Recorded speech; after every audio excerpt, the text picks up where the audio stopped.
See, is it on? Yeah, okay, all right. So I'll wait till you actually get the package.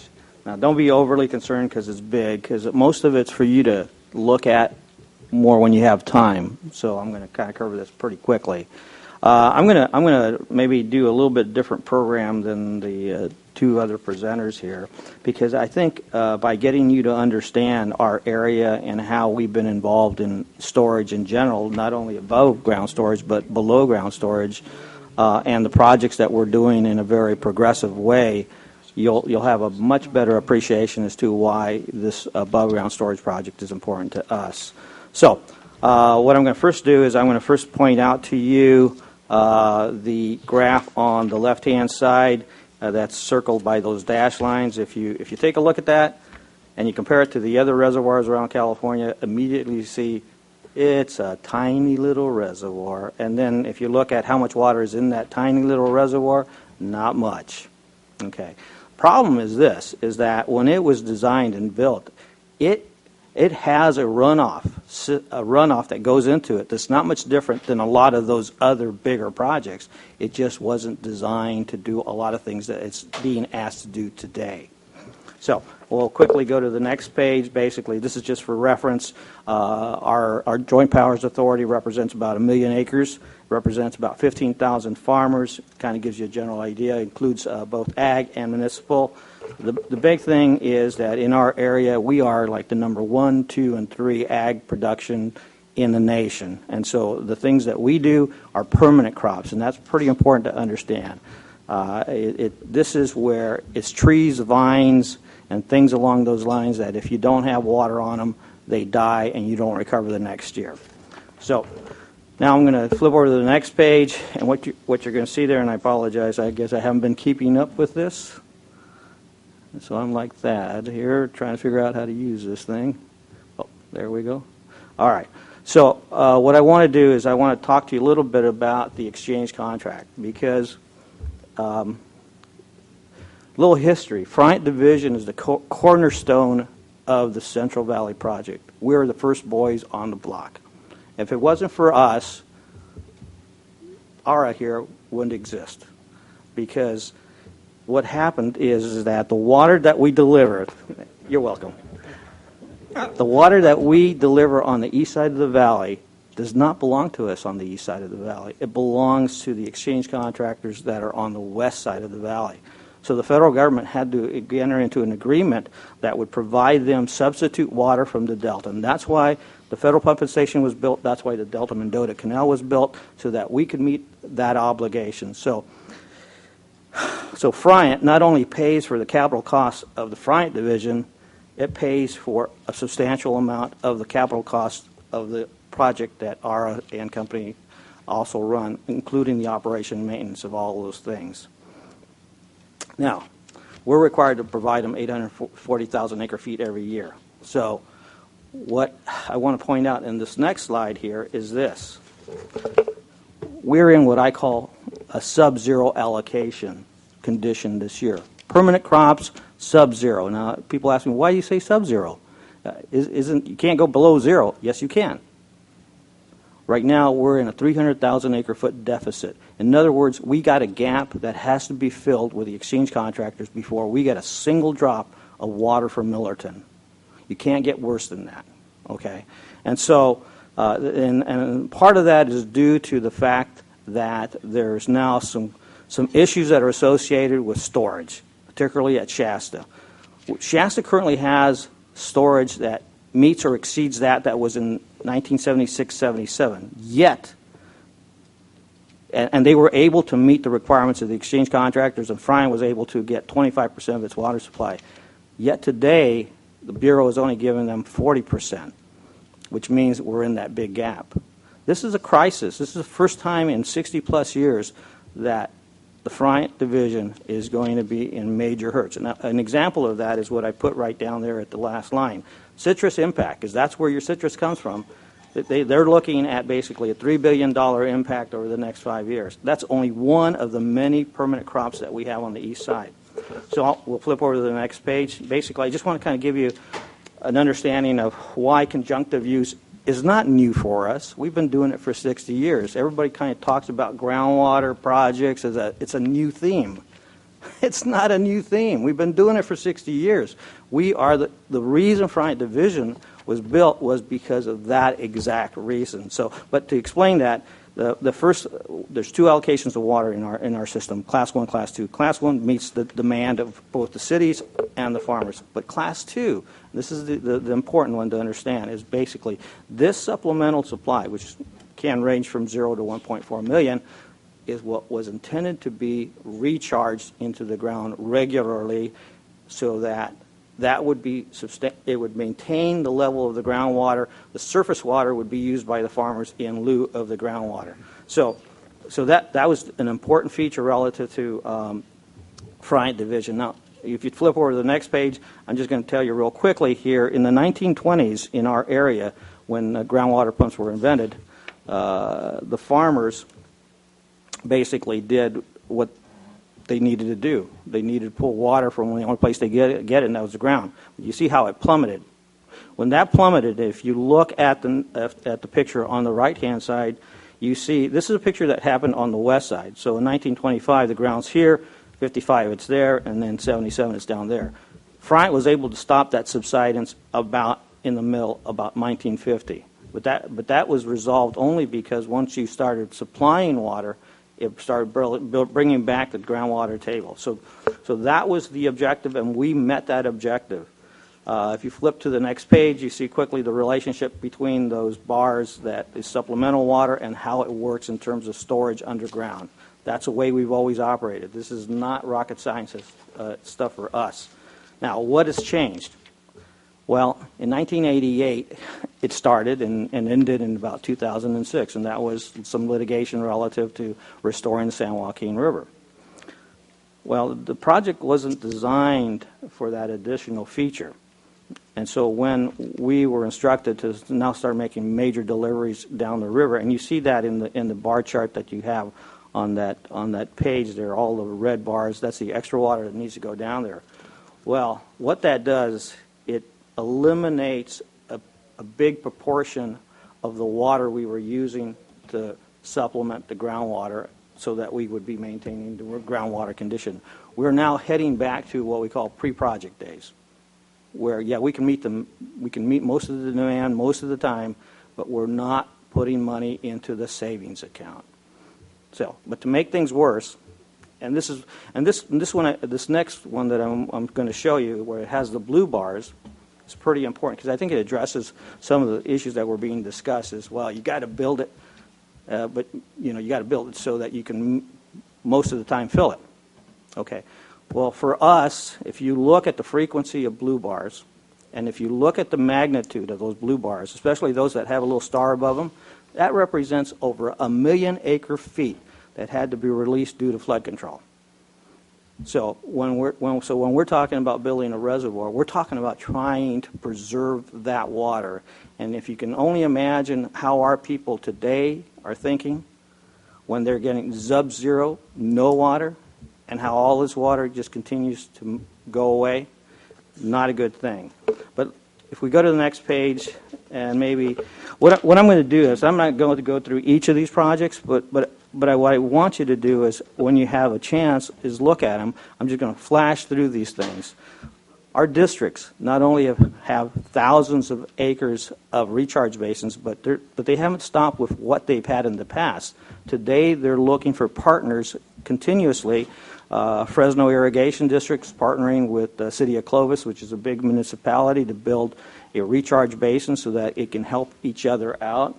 You have the Tulare Irrigation District, and more in the central area of Bryant, that's working with the city of Visalia on being able to work with the wastewater that the city exercises it and exchanges it for water from the district. You see just a number of smaller basins that are being done. Kauai Water Conservation District and of our members, they're building hundreds of other acres of recharge basins. I just threw it all in there because at some point you might want to look at that. My point here is this. is that we have never been satisfied with everything we've been doing with groundwater. We know that it's a valuable tool, and we continue to build those tools, okay? And so all that stuff I threw in there was just for you to look at that and how we do it. Where I do want you to go next, because I know time is of the essence here. Yeah, let me flash through all of this. Let's almost there. I want you to go to this particular page, which is the Millerton Reservoir Surface Water Conditions. I want you to go to that page. And that page may be one that you might later on want to take a serious look at. But I'm going to just highlight it for you. Most of my career was actually handling operations. Okay, so when we had, 1997, when we had the big water year, I had to figure out how to operate the system. Okay, and so that year in 2006, a lot of water coming in. Okay, so to put water into the ground, which a lot of times the argument is, well, instead of putting it in above ground, why don't you put it all in below ground? Well, I'm going to just tell you the operational reality here. First of all, if we looked at 1997 and or 206, 206 may be a little more reasonable because 97 was a big year, but 2006 had 17,000 CFS coming into the reservoir. Reservoir gets filled. I've got to figure out how to keep that reservoir from overtopping. So what do? I use what I got. I got 2 canals, okay? But those 2 canals, the combined capacity is 6,000 CFS. 6,000 CFS. So I know I can't move it all through there, okay? So you would think, okay, well, he's going to use the full 6,000 CFS. Well, guess what? When I get on the horn and I start calling around all the valley and I say, hey, can you take some of this water because I've got to move it, and I got to move it now? What do you think people are telling me? Say, are you crazy? I got my own flooding problems. I don't need your water. So what you see here is that during the periods that I have tons of water coming into the reservoir, like, for example, Frank Kern Canal, instead of using the 5,000 CFS, the most I could put out was 2,000 CFS. That's all I could find in terms of a home. So most of the water, I'm losing it. I'm losing it because nobody wants it. Okay, so my point there is this, is that unless we're able to hold that water back for a future period, when you have time to send it through your capacity lines and percolate it into the reservoirs, the percolation or recharge basins, you can't maximize groundwater. We would love to do it instantaneously. It doesn't work that way. I just wanted to point that out to you because that's the physical reality I have lived with for over 30 years. If there was a way of doing it, I'd do it. But for us, again, the answer becomes that that we have to expand Millerton. It has to be increased because of the new challenges of meeting river restoration and the fact that we just have to find a way of managing the millions of acre feet that we've been losing due to flood control. We don't have no other option. And again, we're in the worst crisis this year that we've ever been in. And so the question that you might have is, well, do you have interest by people wanting to invest in this project? Why don't you come to our valley and talk to our farmers right now and see if they're interested in figuring out how to save water for years like this? The answer is yes. There is no question about it. Now, we still have to go through the process. Fortunately, the Bureau has finished their feasibility report on temperance, and they say it's good, it's feasible. But that's the beginning. I'm no different than what that is that, we have a lot of people that are interested, but at the end of the day, they still have to pencil it all out. And so there's still more data that we need to do to figure out what that works. And that includes the water bond.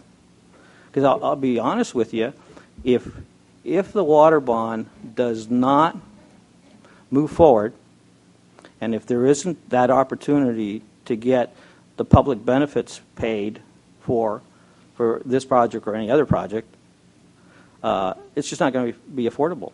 It's just not going to be affordable. No project that exists in California in terms of storage has ever been done without having public benefits paid for by the general public. Okay, that's the way it worked.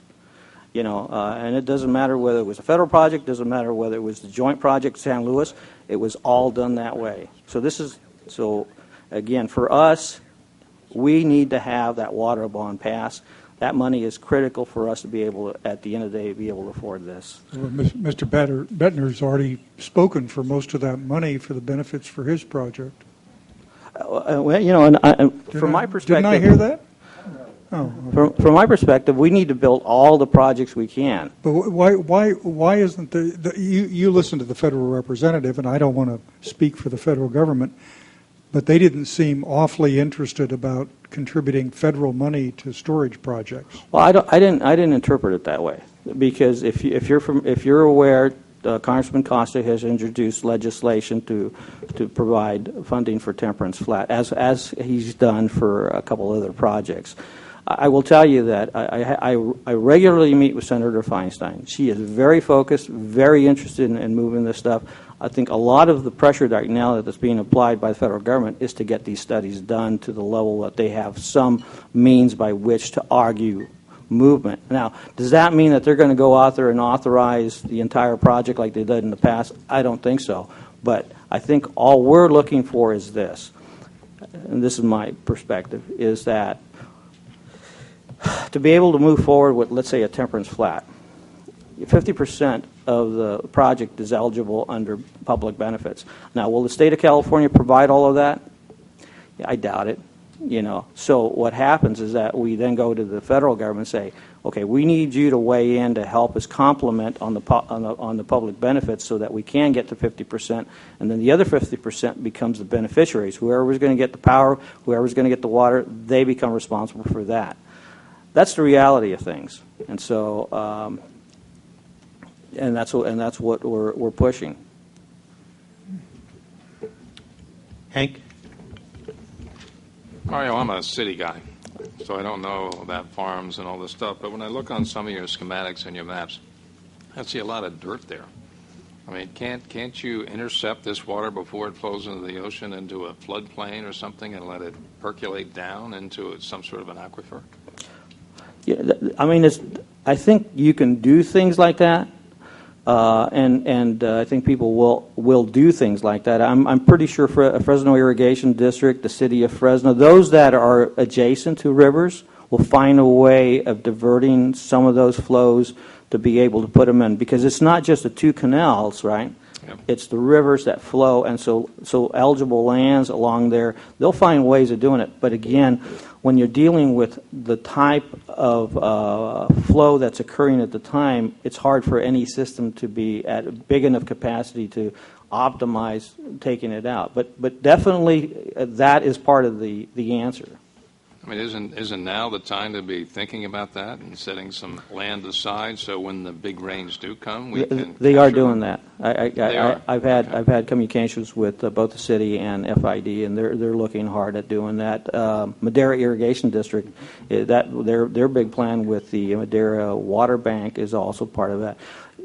The picture I'm painting to you is this: we're not just waiting around for a big reservoir. We're doing as much as we can to supplement all the conjunctive use projects we have out there. But bottom line is that when we continue to lose millions of acre feet because we can't get it to all these basins, we're forced to build the bigger cup. That's the only answer that we have. I wish there was a different answer, because it would be a lot easier than the road we're going. But for us, that's the only answer. Yeah, I mean, from an economic standpoint, it just seems to make a lot more sense, more timely, certainly less expensive to find some place to park this water, other than building another reservoir. Well, let me give you some history here. 1995, CalFed, they initiated basically looking at around California for reservoir sites that could help the Delta. Okay, I think it's 52 of those sites. Yeah. 2000 or 2001, that work was completed. They narrowed it down to, I think it was 5 different particular areas. They knocked out one because it didn't really pan out. The other ones kept moving forward. Okay. Again, 2001 on the San Joaquin River Storage Basin, they then looked at an additional 21 sites. They looked at every particular scenario you can think of, including those that you're talking about right now. It wasn't just a matter of building a reservoir or increasing the existing one. It was talking about building a series of other reservoirs in the area, and could that substitute for building a temperance? 2008, they finally narrowed it down to the one that they felt made the most sense. 1995, 2008, millions and millions of dollars through all these studies. They've done a lot of work to get to where they're at today. So for us, we're kind of done with studies. You know, we need to get something built, and we're down to where we feel where we need to be. Patrick? Well, we're the Delta Stewardship Council, and Ara was kind enough to show Judge Damrell and me where the San Joaquin River ends in Merced County, 50 miles south of the Delta. And it does so primarily because of the diversions and operation of Friant Division out of the San Joaquin River system. Is that a public benefit, or is that a responsibility of Friant Division farmers and beneficiaries to restore the river? Okay. Well, first of all, I would tell you that where you were, that's not where the San Joaquin River ends. Okay. San Joaquin River ends in the Delta. Okay. What you're referring to is that the water in the riverbed. Yeah, there was 2 sections within the river that became dry when Friant Dam was built. State Water Resources Control Board, all those governmental agencies that would be involved in making a decision as to whether to do that dam or not were part of the decision to do it. At that time, right or wrong, California, its agencies, they all said that the benefits of building Friant Dam to deliver water for municipal and agricultural purposes outweighed some dry areas in the river. Right or wrong, that's what was decided. Now, today, 60 years later, society now has a different perspective in terms of the environment, and so now we want to take care of the environment a little differently than we did then. Society changes in its opinion with time. So if in doing that, we need to restore the river, and that means bringing water back into the river, which will bring the river back to life and hopefully bring salmon back into play. It's meeting a societal objective, the new thought of society. So if you're going to be a person that enjoys the river, swimming or however you want to enjoy it, or if you're a fisherman and you want to eventually fish for salmon, that's a public benefit.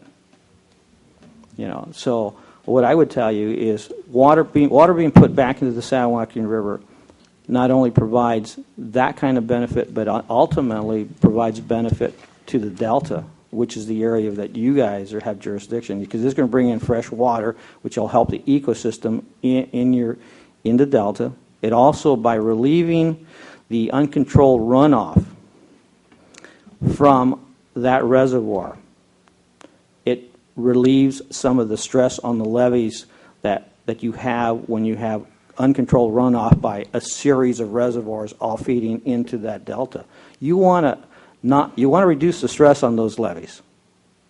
So the best way to do it is not have uncontrolled runoff by every reservoir into the delta. So I'm just saying that there's a number of benefits that get generated by the construction of Temperance Flat and the flow that will now start flowing through the San Joaquin River.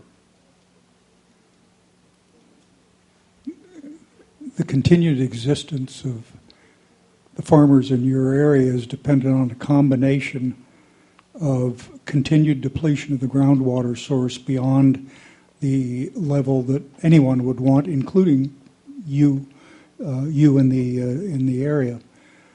But the answer to solving that problem seems to be that major amounts of public money should be spent to somehow provide surface water in a sufficient amount so that you can continue everything you're doing now plus whatever you wish to do in the future, which will always involve a continued overdraft of underground water as well.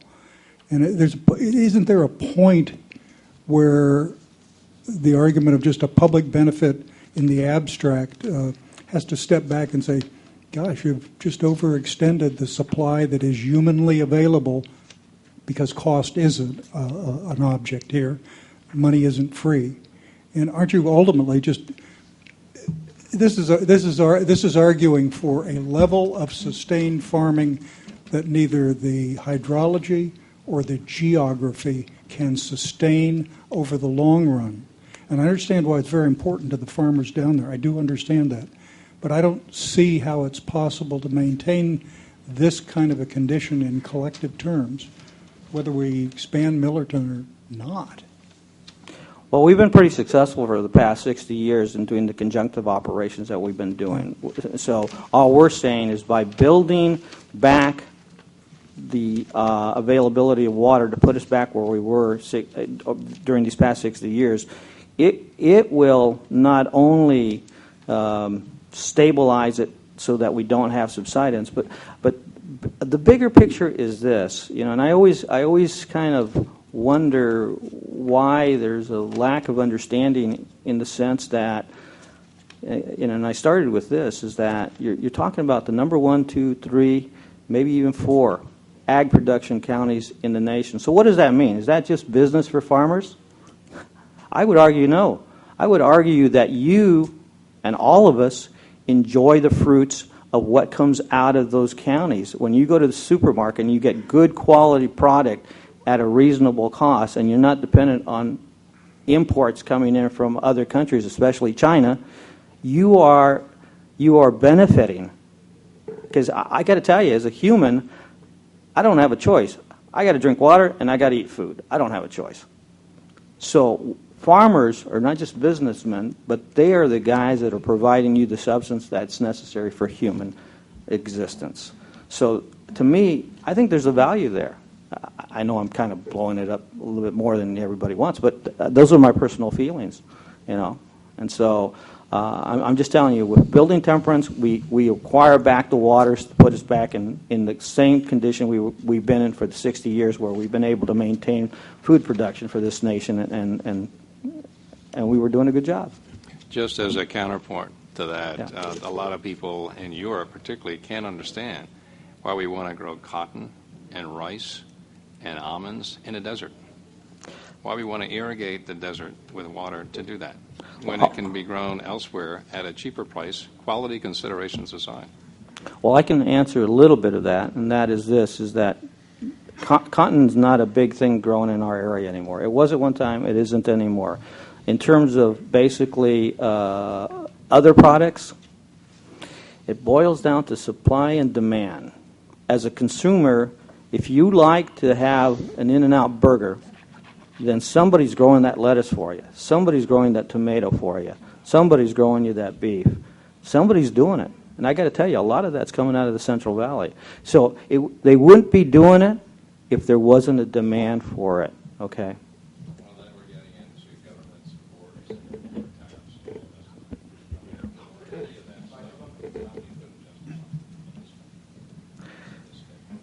Well, all I can tell you is that if you're talking about subsidies, it doesn't happen on the east side. Larry? Just as a quick shout out, San Joaquin County is number 7th in the United States. So. Right on. And we have 2/3 of the Delta, and about $600 million in ag comes out of the Delta. So we have a dog in this fight. So I think part of the problem, and I will I will say, as a kind of a disclaimer, San Joaquin County is no different. We've gone from either pasture land or row crop to permanent crop because that's where the money was. And as long as we had inexpensive water, we were able to obviously make that pencil. I think that's happened up and down the Central Valley. People are driven by the fact that, do I have a forage crop or do I have almonds? And where do I make my money? And so I have no fight with the farmers. I have a fight, I guess, in that we're being asked to try and make the punishment fit the crime. We've oversubscribed the resource. We expect that the water will be there, and it will be there, and it will be delivered inexpensively. Unfortunately, we're finding that not only is all the water in the world not there, but the cost just continues to rise. And at a certain point, you kind of say, okay, who are the winners and who are the losers? And we've kind of kicked that can down the road forever. And we're all, to mix my metaphors, the chickens are coming home to roost on us because it's a drought time.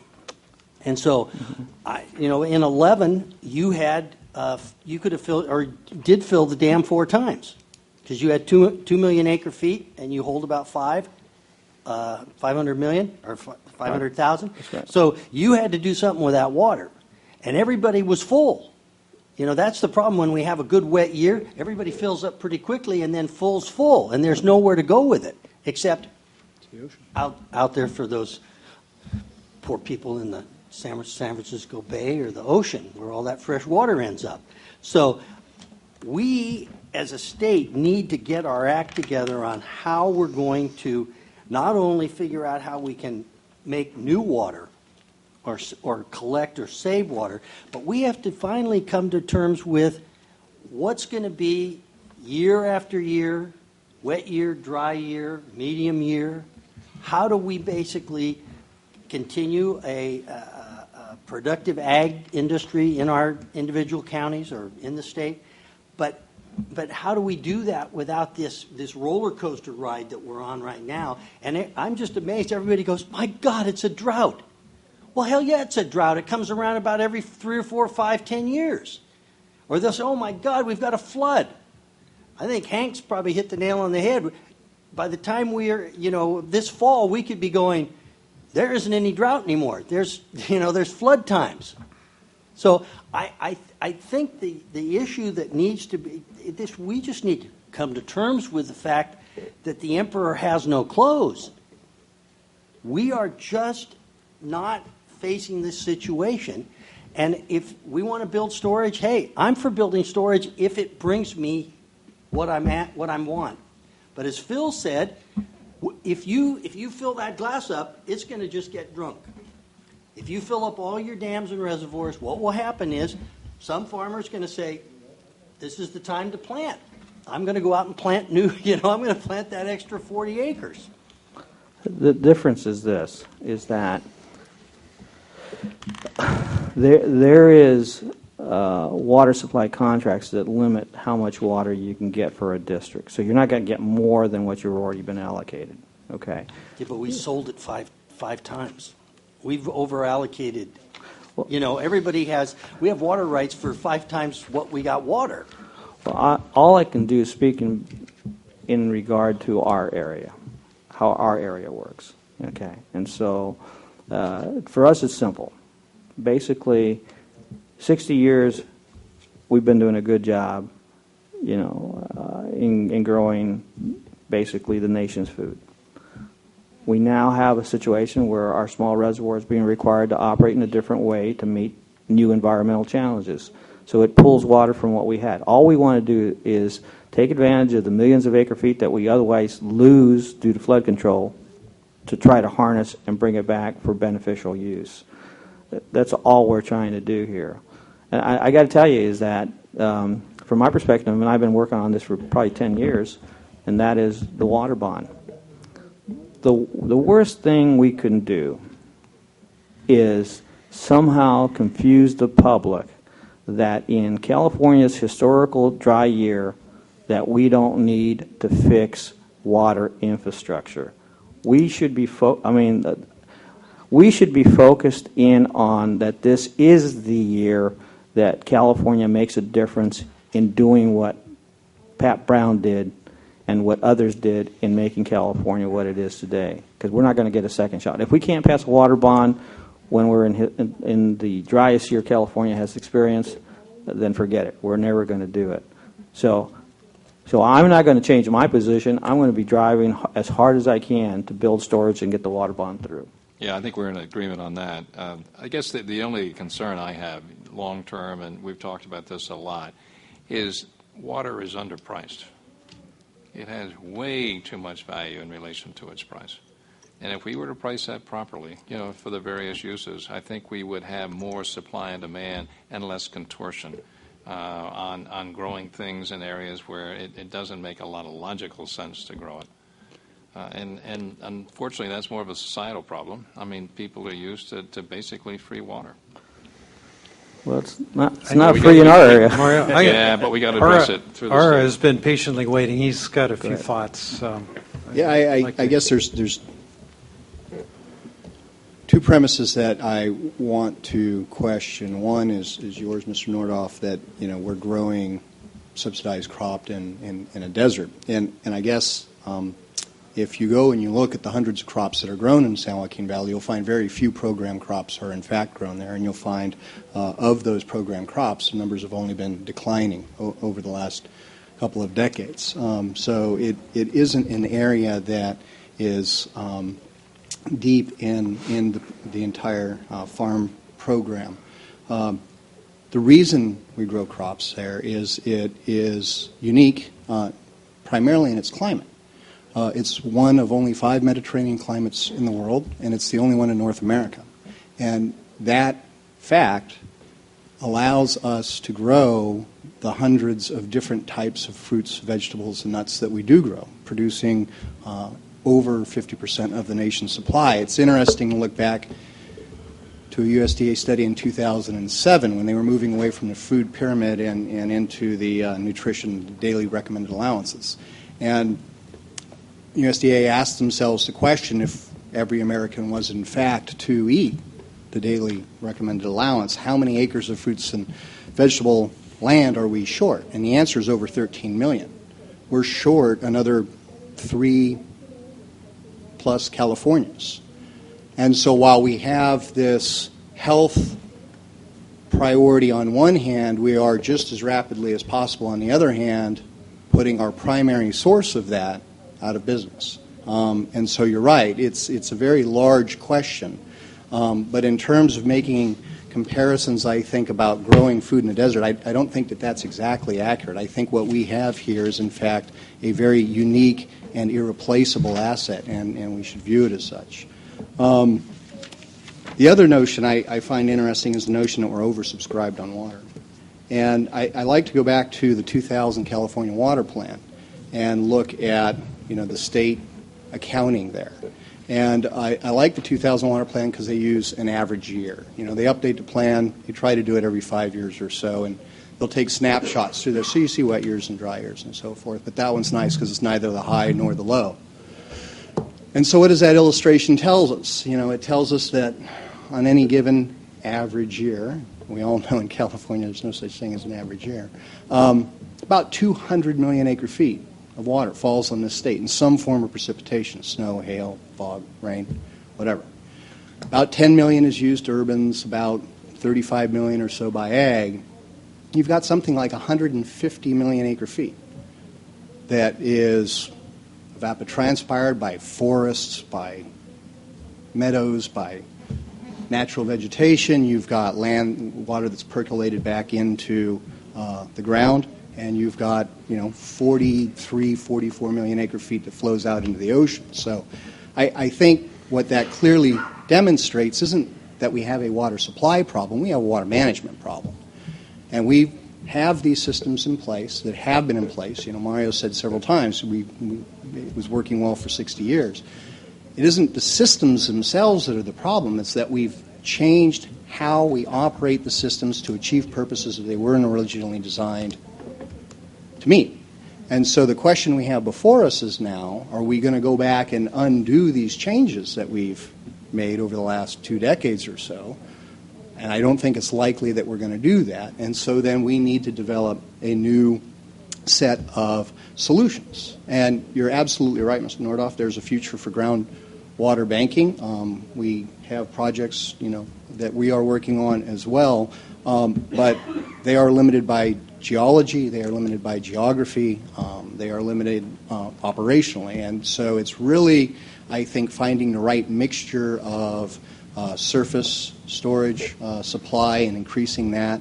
And that then in turn allowing us to better utilize the groundwater banking opportunities that do exist and that we continue to work on and expand. So I think there are opportunities before us to better integrate the systems that we have, achieve better results than we're achieving today. The question gets back to the cost effectiveness and, how much of it is going to be for a public benefit, how much of it is going to be for a particular benefit or not. And, we need to work through those on a facility-by-facility basis, and then folks can make business decisions after that. Yeah, it'd be interesting to hear your views if we were to project out, say, 100 years, looking at population growth, looking at pollution in the developing world like China, where the water table is down and what water is in the water table is polluted. They can't use it. China buying lakes in Alaska and basically setting up tankers to take that fresh water to China, whether we will still have the Central Valley and whether we will still be producing, the fruits and the vegetables 100 years from now with water as precious as it's going to become. Yeah, how do we prepare for that situation, global warming and all the rest of that? Well, I think, how do we prepare it? We need to start doing more and studying less. We have decades of studies and millions of dollars spent. Yeah, I think bringing focus and some deliberateness to all of that would be very beneficial. To answer your question, I certainly hope that we're still growing food in the San Joaquin Valley because I agree with you. I've traveled some myself and some of the pollution and food safety and work environments that exist in other parts of the world are not what we would have, and I think increasing our reliance on them for our food supply is a risk that I think we should do our best to minimize. I think ultimately, though, if you just look at what history, if you look at Central Arizona project, it was originally an ag project. It no longer is. It's all urban. If you look at Orange County, which was a prominent ag area, well, it's not ag anymore. I think the fact that Central Valley is a more affordable area to live, and as farmers struggle every year, those that are not big are going to go out, and eventually we will have a different Central Valley, which will be more urbanized than ag. I hate to say that, but I think that at the end of the day, it'll end up being much like that. And I mean, it's conceivable that over several hundred years, the climate in the Central Valley may no longer be Mediterranean. I'm going to suggest that you guys have a beer over this one later. Several and, maybe two. And the judge has the final question from the council. Well, I hope it's the final. You can make it that way. I know that I grew up in the valley before down in Augusta, and I think we've seen. It's no secret that many of the crops that used to feed our country are now converted into permanent crops, such as almonds and pistachios, and that's a big chunk of what you're talking about in terms of the ag value of that land. Am I correct? It's probably more true on the west side than it is on the east side. But it's growing. It is. What percentage of those crops go to China?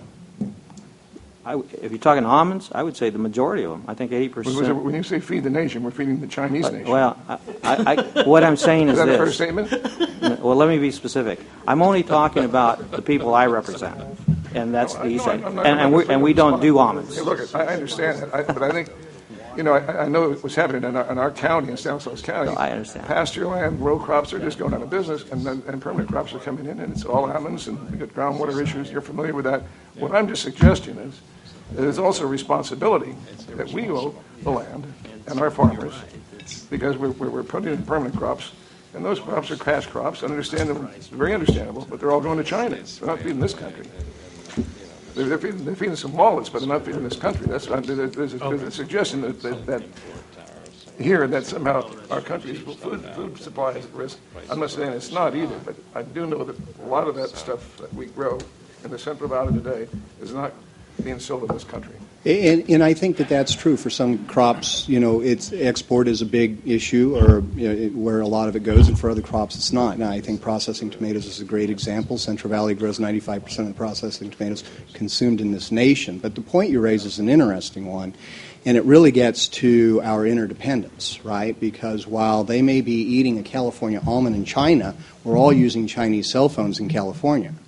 And Chinese water and Chinese energy and Chinese raw products went into the making of this and many other products that's sitting here and in front of us today. But it doesn't cost water to build a plastic iPhone, but it takes a lot of water to grow an almond. That's my point. It takes a lot of water to make silicon chip, too. But I guess the point is that, there is a quality of life that we enjoy today because of the interdependentness of our economies. And this is just a part of it. This has been a great conversation, and as someone from the agricultural community, I would say that the Silicon Valley would argue that water is a pretty important component in electronics.